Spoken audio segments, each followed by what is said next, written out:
The South Pacific, 1942. The U.S. Marine Corps leads the attack on the Pacific Islands of the Japanese Empire. And for the first time in their history, they launch an amphibious assault with tanks. They knew they would have to have that type of support to knock out defensive positions in amphibious assaults. All of a sudden, our tank hit a hole.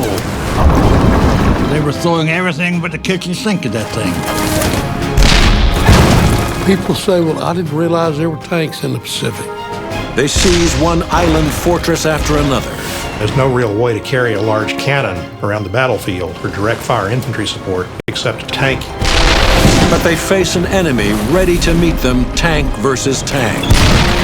Man, we were firing and firing and firing. Fighting across a battlefield as wide as the ocean itself. If you hit them, they're gone. Tanks go head-to-head in the Pacific War.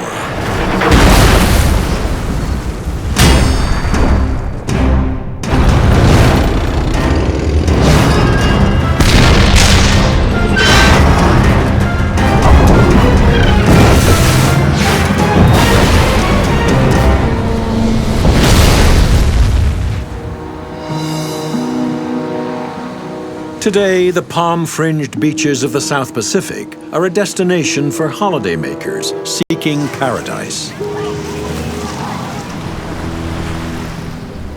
But in World War II, they would become a blood-soaked graveyard for the U.S. Marine Corps. In December 1941, the Japanese launch a surprise attack against the United States naval base at Pearl Harbor, Hawaii. Striking at the heart of American power in the Pacific and dragging the U.S. into the Second World War. For more than 50 years, the Japanese have been pursuing a policy of aggressive military expansion. Their empire now stretches halfway across the Pacific Ocean from mainland Asia. The Japanese military machine has been unstoppable, swallowing one island chain after another. From the Marianas to the Gilberts and to the Solomons. Japan's strategy was pretty effective at this particular point because basically they had managed to run riot all through the southern Pacific. They had things pretty much their own way. Each island in its possession is now a fortress, bristling with manpower and heavy armor. The goal was to make it so expensive for the Americans to come back and to counterattack them that the Americans would lose hope and simply give up on recovering or counterattacking the Japanese and seizing back this empire. But give up, they did not. And in June 1942, with a decisive naval victory at the Battle of Midway, the Americans turned the tide of war. A common saying is that before Midway, the Japanese never stopped advancing.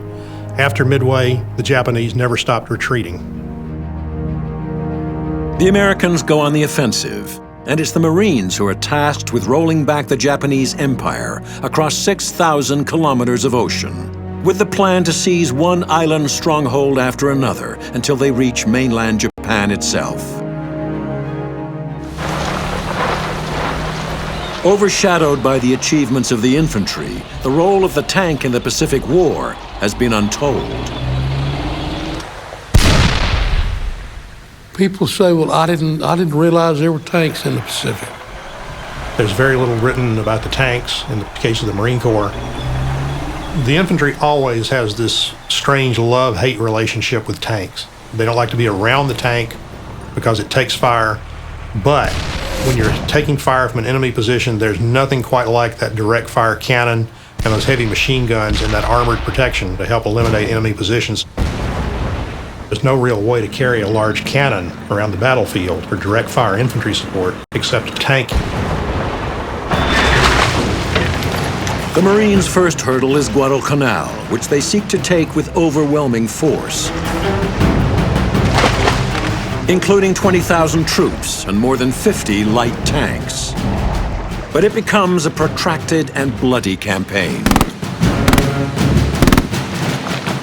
Not only are the Pacific Islands garrisoned by tens of thousands of soldiers, but the Japanese are also fanatical in defense. They never give up. You either kill them or get killed. This is war. They don't give up. And crucially, the U.S. Marines' frontline armored weapon, the M3 light tank, proves a failure. The light tanks did not possess enough firepower with their small 37mm cannons to do much against the major Japanese defenses. So the light tanks of the Marine Corps are replaced with the Sherman.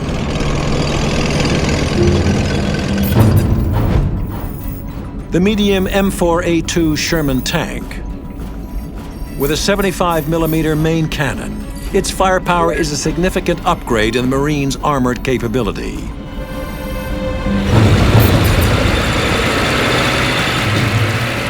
How do they compare?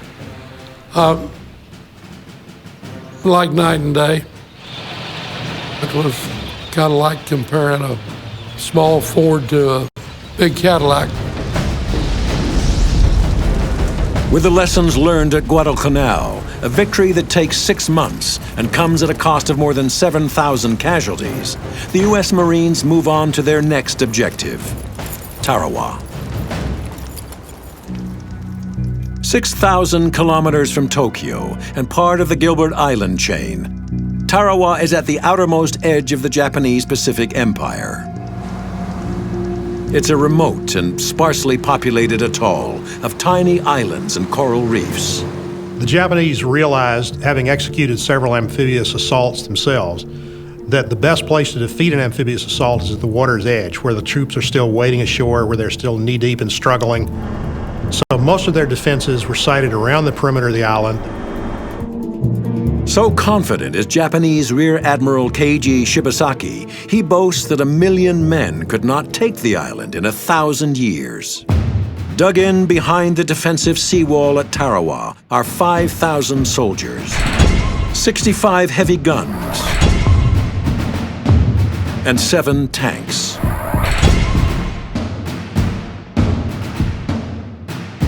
These islands were so small that the entire perimeter of the island could be fortified.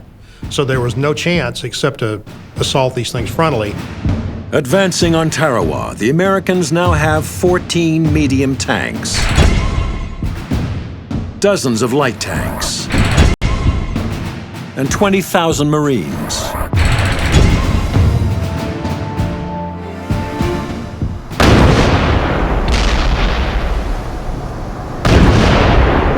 November 20th, 1943.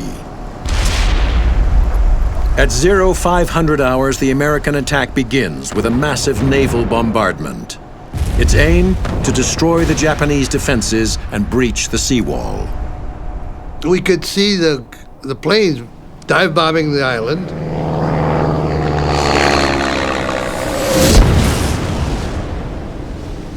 The heavy cruisers were there. They had 12-inch guns, and they were blasting the island like crazy.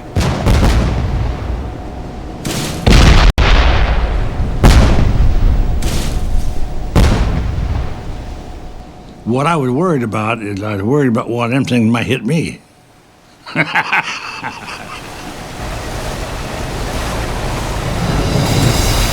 At 0900 hours, the first wave of Marines go in.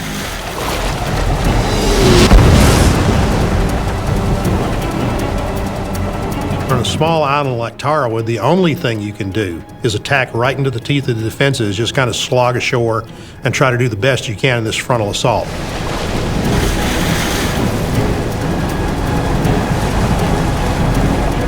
Three waves of Amtraks lead the attack, followed by C Company with 14 Shermans. A kilometer from the beaches, they're unloaded on a coral reef.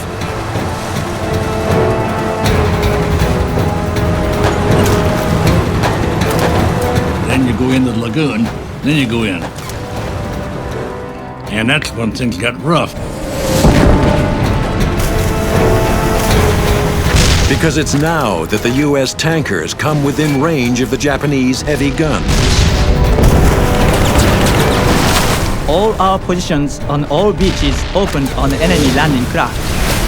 The Americans appeared to be surprised and confused. Wading ashore through 3 feet of water under murderous fire, the tankers encounter an unforeseen hazard. The shell holes created by their own naval bombardment. All of a sudden, our tank hit a hole.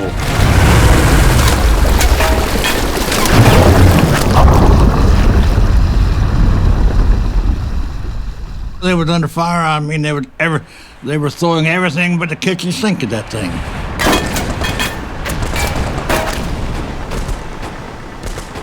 So I opened the hatch and slid down the back of the tank into the water. And I don't know how I did it without getting hit, because all I could hear in the water was put all over. And of the 6 tanks I had on that beach, 3 of them drowned out in the water.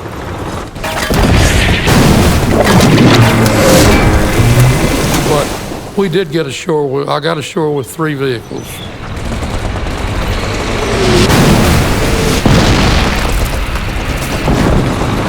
But far from being destroyed, the Japanese seawall is still intact, barring their way and effectively trapping them on the beach. The tank you can't drive over that 5-foot seawall. And they had built, in some cases, positions actually into or just atop the seawall. It was a very effective defense with interlocking fields of fire. What remains of C Company must now run the gauntlet of the anti-tank guns, desperate to find a breach through the seawall. And if they could manage to fire into the area behind the tracks, they could penetrate the very thin armor there. They would simply pump rounds into these tanks until they were destroyed or caught fire.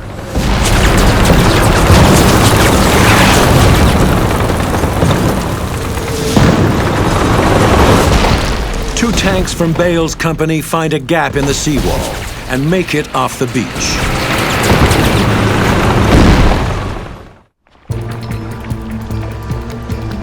It has now taken the U.S. Marines 6 hours to establish a beachhead on Tarawa. And the cost has been high, with 50% of their tank capability already destroyed. Looking back on it, we're pretty naive, because the intelligence did not reveal the true nature of the Japanese defenses, the tenacity of the Japanese. But with the seawall breached, the tables have now been turned. It was strange. All the Japanese defenses were oriented seaward, and we were on shore.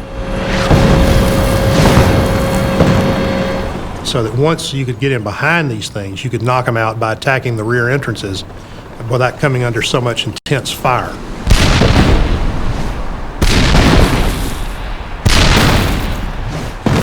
You had to find the opening, because these things were dug into the ground and they were covered with mounds and mounds of sand. We realized you had to start firing into the openings.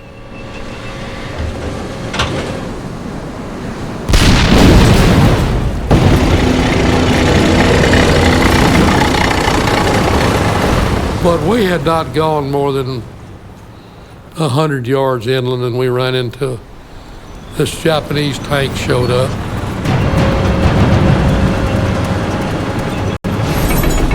When I saw him, and I caught him out of the corner of my eye, this movement, and I realized what it was.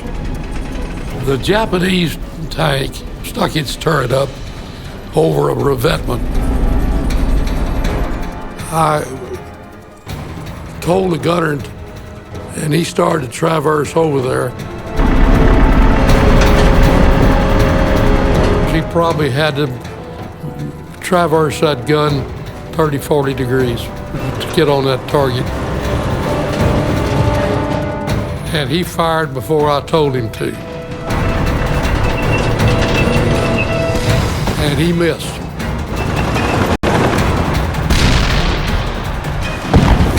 That was a prepared position for the Japanese tank, where it could sit there and then pull up, put its turret and gun up over the revetment and fire. And that's what it did.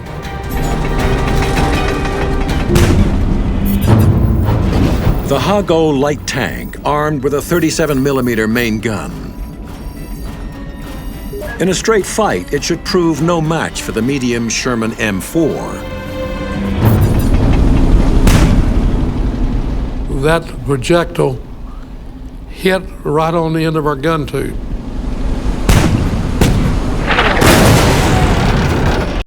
Took a piece out of our gun tube and fragments came down the tube and it lit up like a Christmas tree. It was a lucky shot. It was a lucky shot. Bale's tank is disabled, but he has backup. The other tank that was with us fired.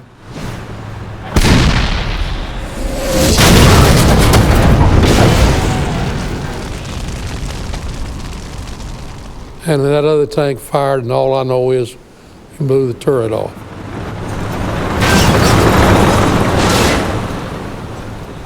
We call them a tin can. And that's what they are. I mean, compared with our tanks.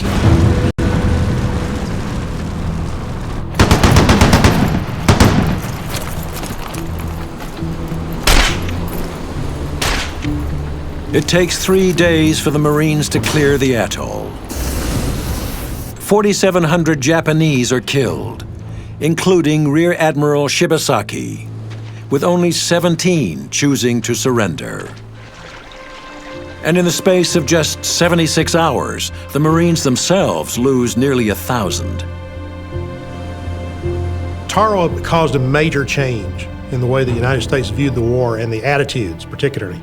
Because up to that point, on the home front, movies had always, depicted people with relatively bloodless shoulder wounds or people dying with a noble, quip on their lips. But for the first time, the Commandant of the Marine Corps authorized the release of photographs of American casualties, including dead Marines on the beach, dead Marines floating in the lagoon, and he made the comment, "There is no royal road to Tokyo."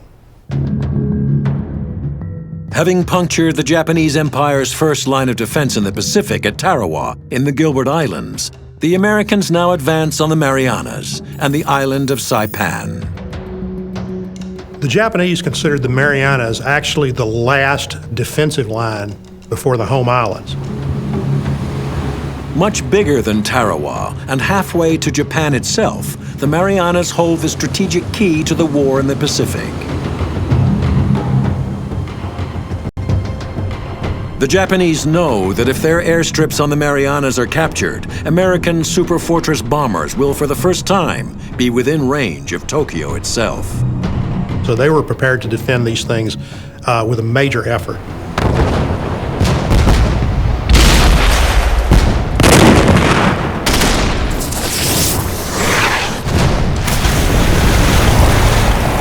June 15th, 1944. The U.S. Marines launched their amphibious assault.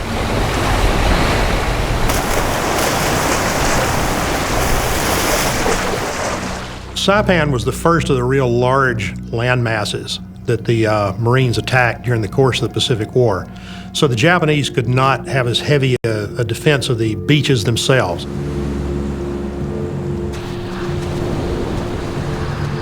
We did not encounter the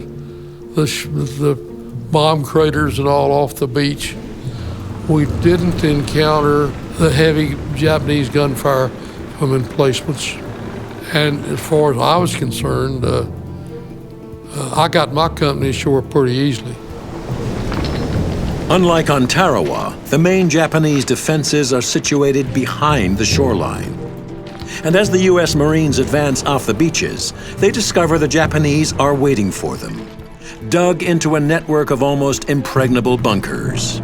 Oh, they had pillboxes all over, and they were connected underground.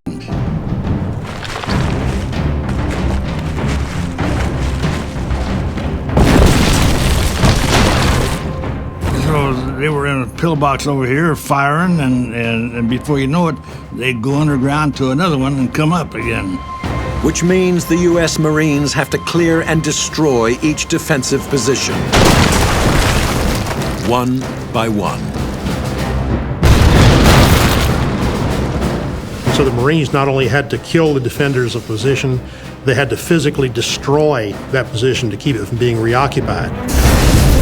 And the only way they can do that is to burn them out, using the newest weapon in the U.S. Marines armory. The Satan Flame Tank is a reconditioned Stuart M3 light tank.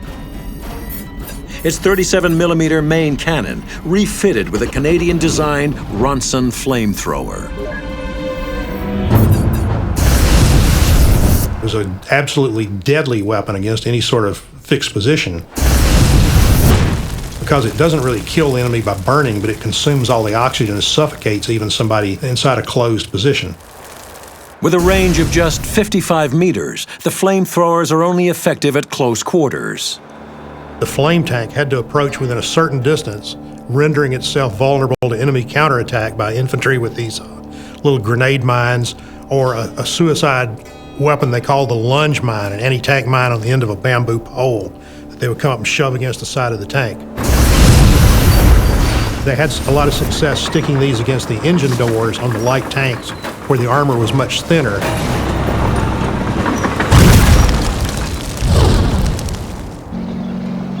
The Marines' advance now becomes a game of cat and mouse with the Japanese suicide bombers, with the Sherman supporting both infantry and flame tanks. So it was simply a matter of working with the infantry and slow going and digging these people out. Then we went down about 1,000 yards toward a big pillbox, about 20 foot high. I mean the big one.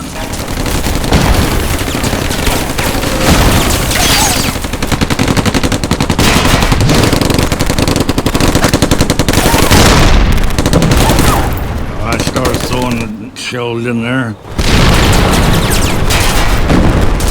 We fired about, I'll get 8 or 10 shells of that thing. And nothing would happen. They just fell off. Just like me shooting my BB gun at my barn out here. They just hit it and roll off.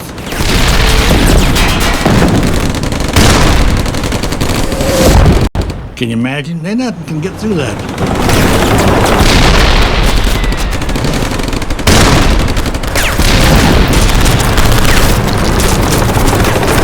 We pulled back and the light tanks had flamethrowers on them.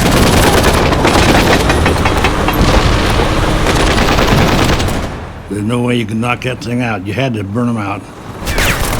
That's the only way you could do it. But with its limited range, the Satan tank needs protection.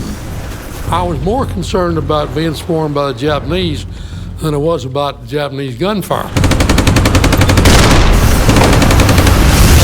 So the idea was, of course, that these escort tanks could stand off in some position, off to the side, to the rear, wherever required to protect the flame tanks from this type of counterattack.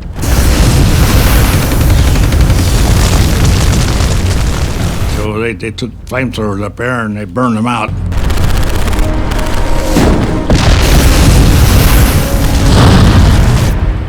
So as they burned them out, we picked them off.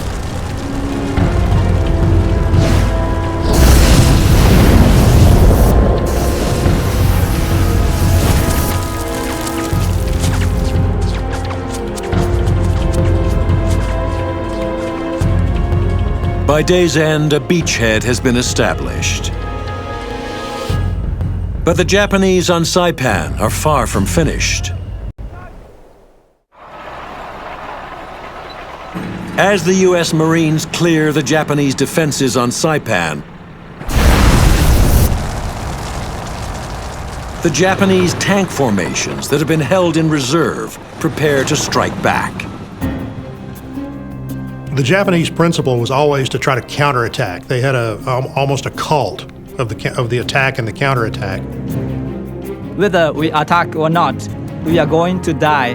Let's advance together against the American devils and leave our bones on Saipan. The problem is, it came to be a kind of a situation where they saw dying in one of these things as almost a kind of a goal into itself. As night falls at the end of day 2, the U.S. Marines reach one of the island's airstrips. At 0330 hours, the heavy rumble of Japanese tanks can be heard approaching. The Japanese came over this ridgeline. Must have had every tank they had on Saipan. Because I don't know if anybody ever saw any more Japanese tanks. It was a big attack for an island like that and a force like that. They had sent in major units, including the largest single Japanese tank unit that the Americans encountered during the course of the Pacific War. 37 tanks lead the Japanese charge.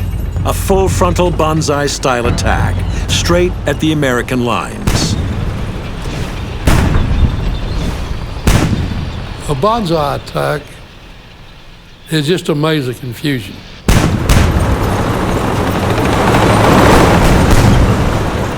It's just simply a horrible maze of confusion.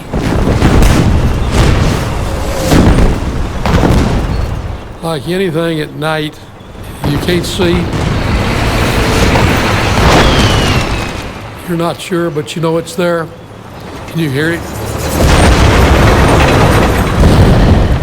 Man, they came up over that ridge. And man, we were firing and firing and firing.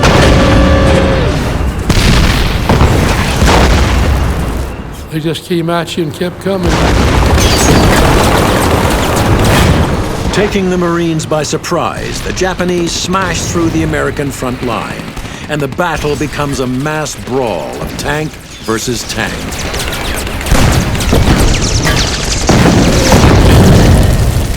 As they advanced 200 or 300 yards, they encountered the anti-tank company and this tank platoon. It turned into just a huge melee with things all mixed in together.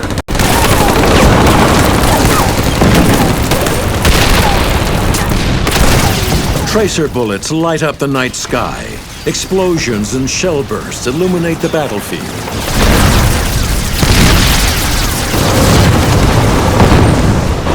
With tanks firing at point-blank range, the Japanese Hago now finds itself hopelessly outgunned by the U.S. Sherman.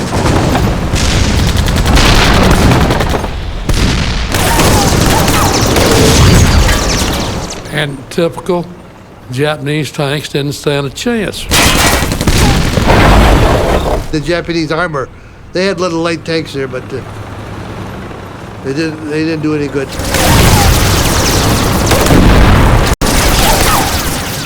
Their 37 millimeter guns were not big enough.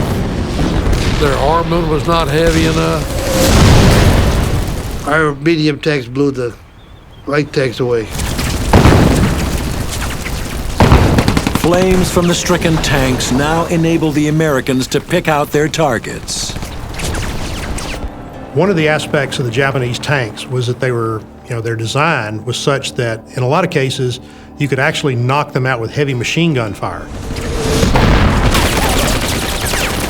And there were instances where they smothered these things with enough .30 caliber heavy machine gun fire to actually get rounds through the vision embrasures, through small chinks in the armor, and kill the crew inside, disabling the tank. We just kept mowing them down. But the more we mowed down, the more came.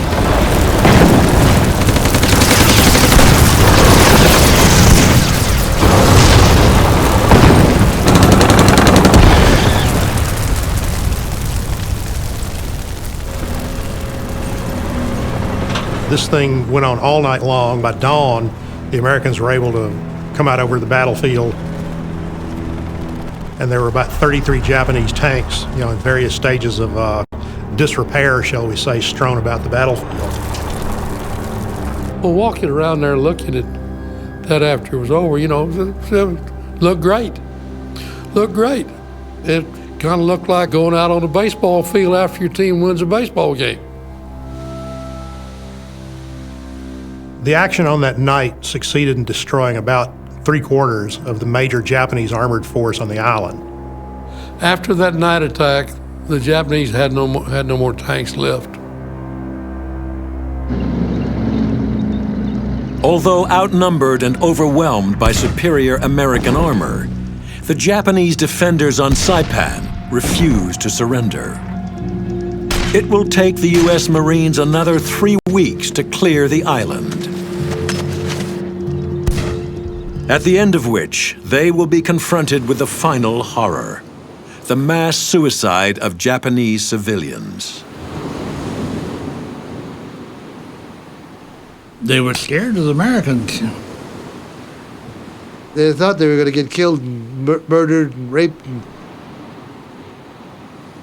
They were up on the end of the island there, and the whole family would just jump off the cliff at one time. Women throwing their children off the cliffs. I don't know of how anybody could have stopped it.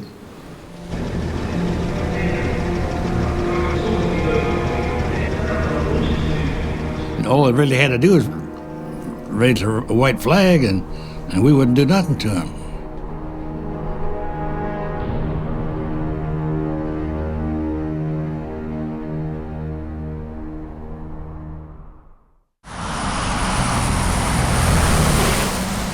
With the capture of Saipan and the Marianas, the Americans are now within range to launch daily bombing raids against Japan itself, in preparation for a full-scale invasion.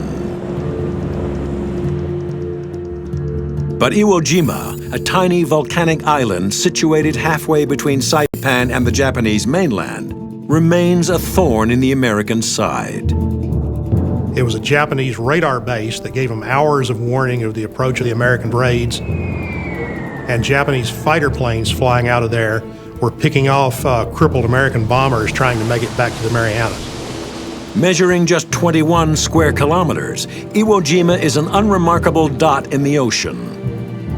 But the battle that raged here would make it infamous in the annals of the U.S. Marine Corps. February 19th, 1945.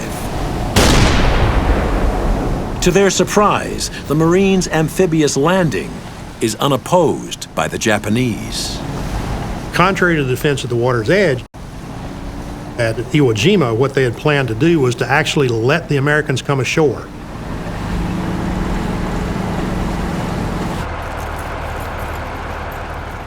The first problem that presented itself at Iwo Jima was simply the nature of the beaches. A lot of the beach sand is not sand in the sense we normally think of it, but volcanic ash. And a man jumping out of a landing craft and struggling up onto the beach, when he got into the dry sand, every step you took, you sank in up to your knees.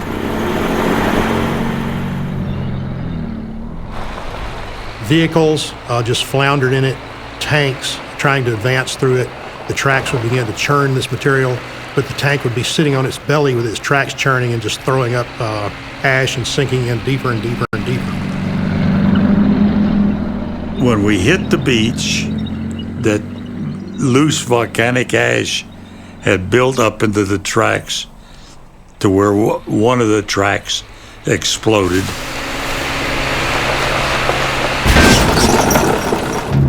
As the first tanks advance off the beaches and get onto firmer ground, they encounter a new danger.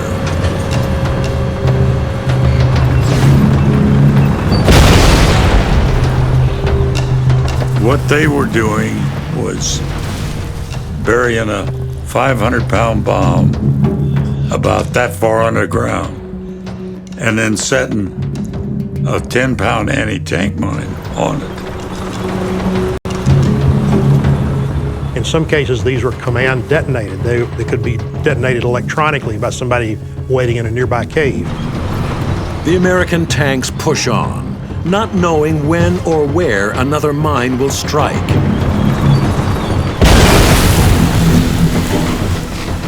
The tank went up in the air, the turret come off and landed right side up. And the tank went over. The driver and the assistant driver, they're dead before the dirt clears.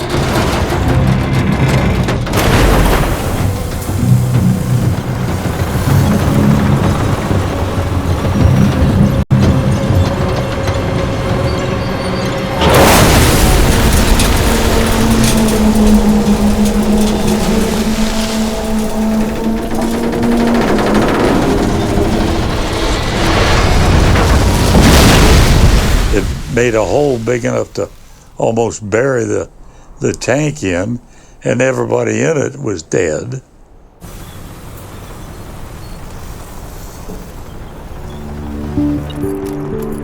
Each step taken by the U.S. Marines on Iwo Jima will be fraught with unforeseen dangers. One military engineer who looked at the island of Iwo Jima after the battle said that it was probably the most heavily fortified place on the planet. To protect themselves against magnetic mines, the tankers have bolted wooden planks to the sides of the Shermans. But as the Marines are about to discover, the Japanese no longer have to rely on suicide attacks. Because for the first time in the war in the Pacific, Japanese gun capability is now a match for the Sherman.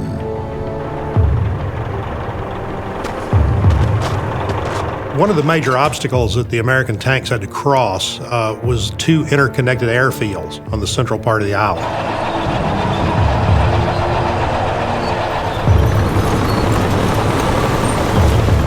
And the real problem was that a lot of the Japanese anti-tank guns had been positioned to defend this open ground because they knew that this central plateau was going to be a major axis of advance for any sort of tanks.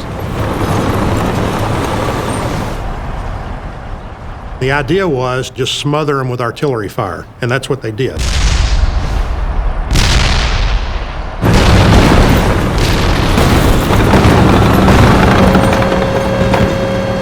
There was mortars and big guns flying all over around.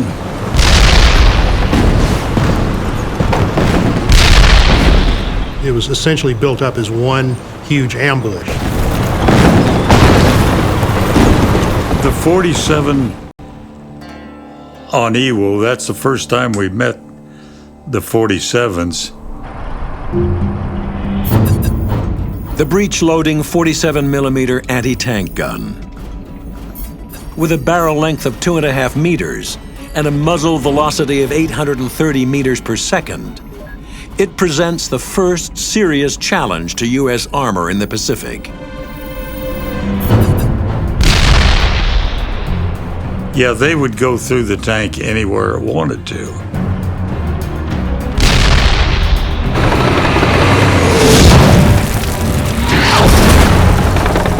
As the tanks advanced over this relatively open terrain, these 47mm anti-tank guns, and in some cases larger guns, were able to fire into the sides and rear of the tanks.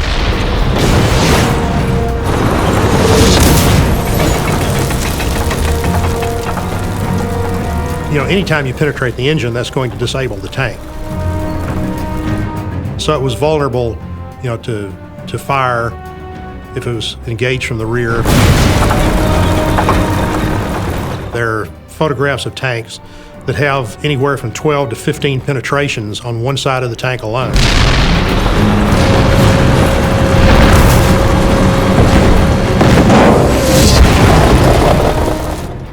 Yeah, a lot of tanks were done in.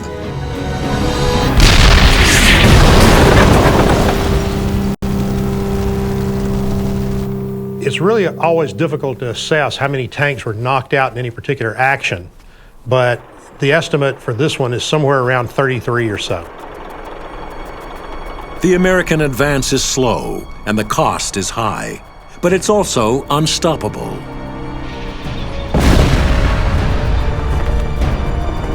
And on the 5th day of the battle for Iwo Jima, the U.S. Marines plant the Stars and Stripes on the summit of Mount Suribachi, the highest point on the island.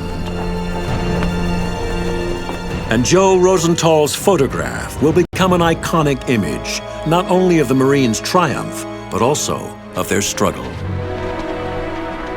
It will take another 30 days of the fiercest fighting in the whole of the Pacific War for the Americans to secure the island. And with 26,000 wounded or killed, it's the only battle in which the U.S. Marines suffer more casualties than the Japanese. We had all kinds of good information, but whether it was going to be as bad as it was, I don't think we had any idea that it was going to be a month long. But it got dangerous.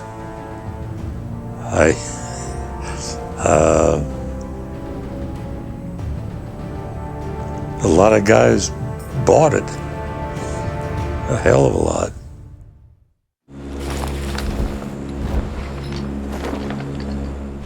By the spring of 1945, the Axis powers are on the brink of total defeat.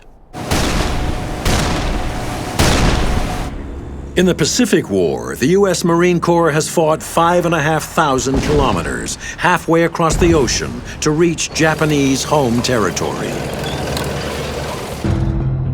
Okinawa, 600 kilometers from the mainland, is the first of the home islands to be attacked. But with nowhere left to retreat, the Japanese are prepared to defend Okinawa and their homeland to the death.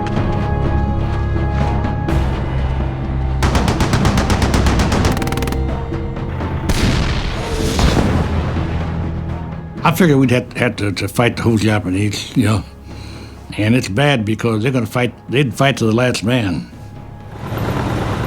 April 19th, 1945. The battle for Okinawa is raging. Working in tandem with ground troops, 30 tanks advance against Japanese infantry positions on Kokuzu Ridge. Tanks are very vulnerable to close infantry assault. When a tank comes under attack by enemy infantry, the preferred method is having your own infantry with you. But in the heat of the battle, the U.S. tanks lose contact with their own infantry.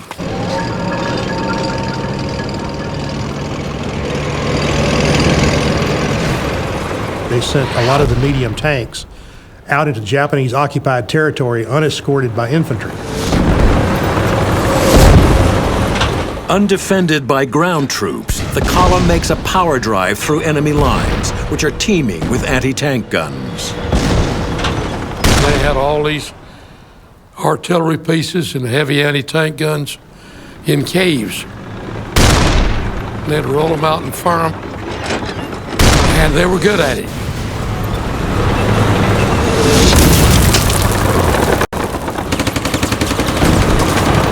22 tanks make it as far as Kokuzu Village, a booby-trapped Japanese stronghold. Where lacking any ground reconnaissance, the tankers are ambushed.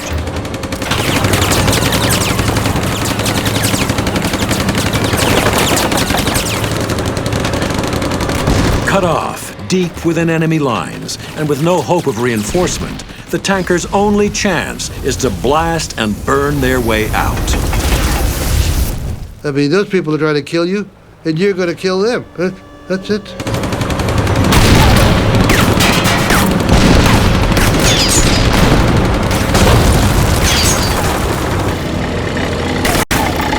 Of the 30 tanks that set out on the mission, only 8 returned.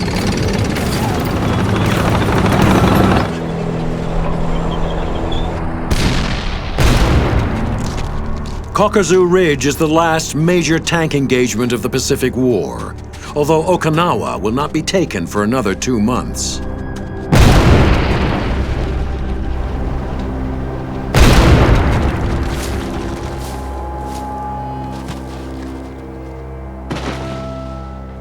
Losses on both sides are dreadful, with more than 100,000 fatalities. But however desperate their defense of their homeland, the Japanese cause is now hopeless.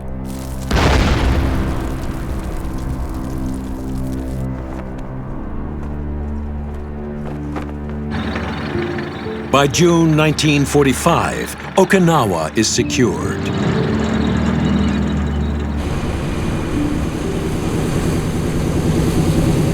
On August 6th, the Enola Gay takes off from the Marianas to drop the first atomic bomb on Hiroshima.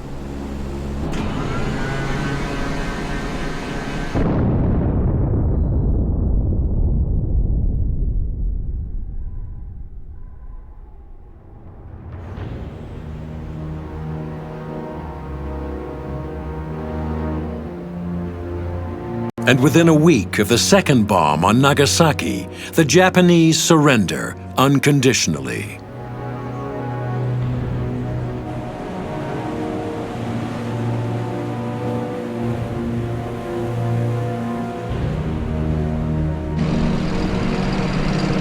Of all the campaigns of the Second World War, none was more fiercely contested than the South Pacific. For the Japanese, the cost is enormous.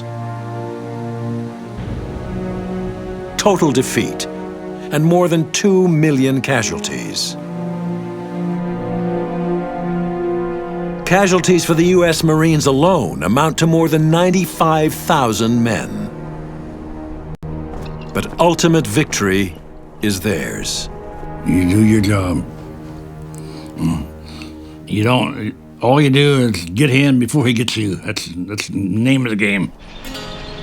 And central to the U.S. victory was the role of the tanker. I feel proud of the tankers. Tanks are always part of it. I've always been very proud of that tank company.